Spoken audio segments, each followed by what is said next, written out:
Kebayang nggak sih kalau ternyata ada sebuah formula yang dipakai para ahli kesehatan masyarakat buat menyelamatkan jutaan nyawa?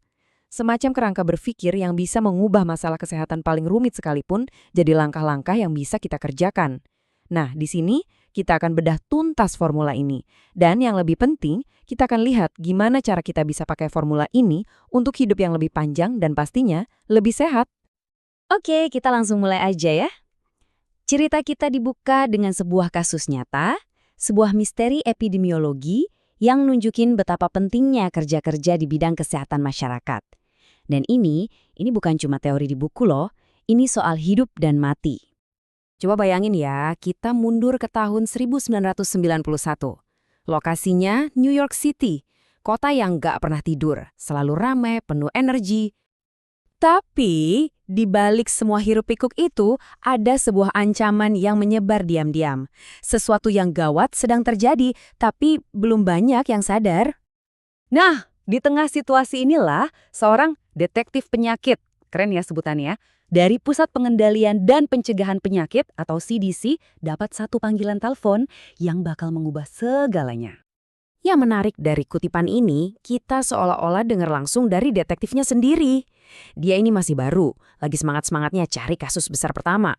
Tiba-tiba, seorang dokter bernama Karen Brunei telepon. Peringatannya jelas banget. Dia curiga ada jenis TBC baru yang kebal sama obat-obatan biasa. Ini tuh alarm darurat yang nggak bisa diabaikan. Dan hasil penyelidikannya, wah, ini benar-benar bikin kaget. Ternyata, 1 dari 5 pasien TBC yang diperiksa positif membawa jenis bakteri yang kebal terhadap beberapa obat utama. Ini bukan cuma angka statistik loh, ini adalah sinyal bahaya bahwa TBC bisa-bisa jadi penyakit yang nggak bisa diobati lagi. Peringatan dari Dr. Brutney ternyata sangat-sangat tepat waktu. Kasus di New York tadi sebenarnya cuma puncak gunung es dari sebuah masalah yang jauh lebih besar, sebuah pola yang disebut para ahli sebagai kutukan Cassandra. Nah, ini dia inti masalahnya, kenapa kita sering banget gagal mencegah bencana yang sebetulnya udah kita lihat tanda-tandanya.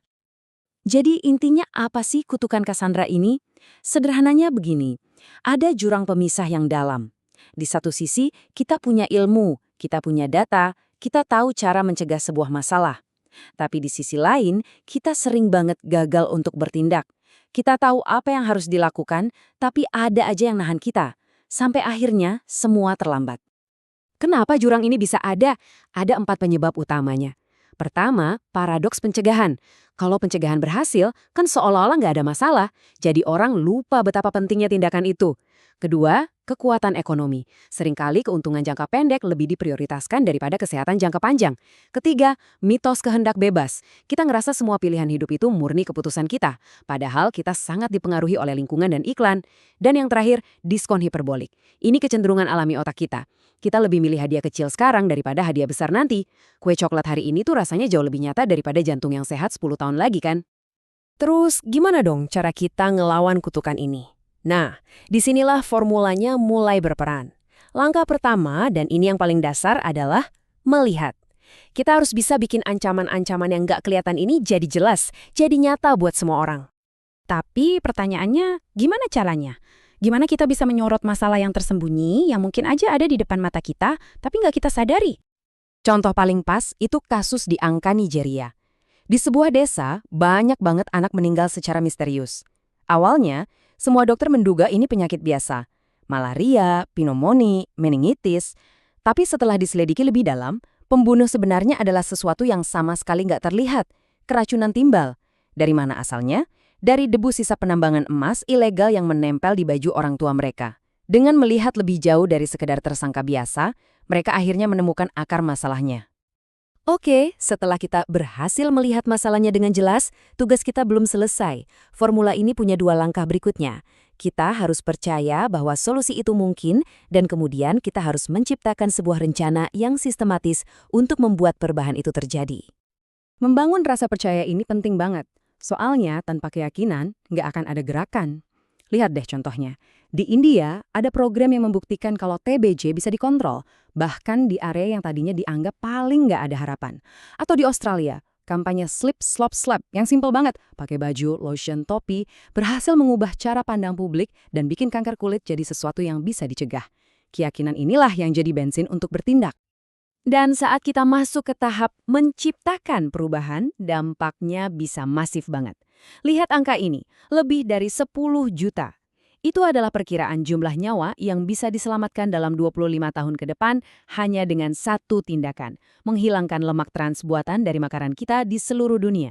Ini adalah hasil dari sebuah rencana yang diciptakan dengan sangat matang.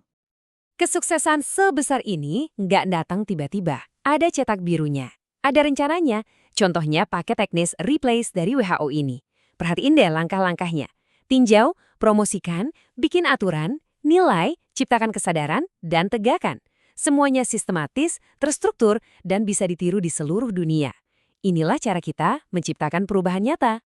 Oke, kita udah lihat gimana formula lihat, percaya, dan ciptakan ini bekerja di skala global. Keren banget kan? Nah sekarang, ayo kita tarik formula ini lebih dekat lagi ke dalam kehidupan kita sehari-hari. Gimana caranya kita bisa pakai ini buat kesehatan pribadi kita? Yuk kita coba praktekin. Pertama, lihat. Sama kayak timbal di Nigeria, ada juga pembunuh diam-diam di tubuh kita, contohnya tekanan darah tinggi. Cara melihatnya, ya cek tensi, ketahui angka Anda. Simple. Kedua, percaya. Percaya deh kalau langkah kecil itu dampaknya gede banget. Lihat aja tabel ini, berhenti merokok bisa nambahin 2-4 tahun hidup sehat. Itu luar biasa. Terakhir, ciptakan. Bikin perubahan kecil di rutinitas. Misalnya ganti minyak goreng di dapur atau ciptakan jadwal buat jalan kaki beberapa kali seminggu. Inilah langkah-langkah nyata yang bisa kita mulai dari sekarang. Pada akhirnya, semua cerita tadi ngajarin kita satu hal yang sangat penting.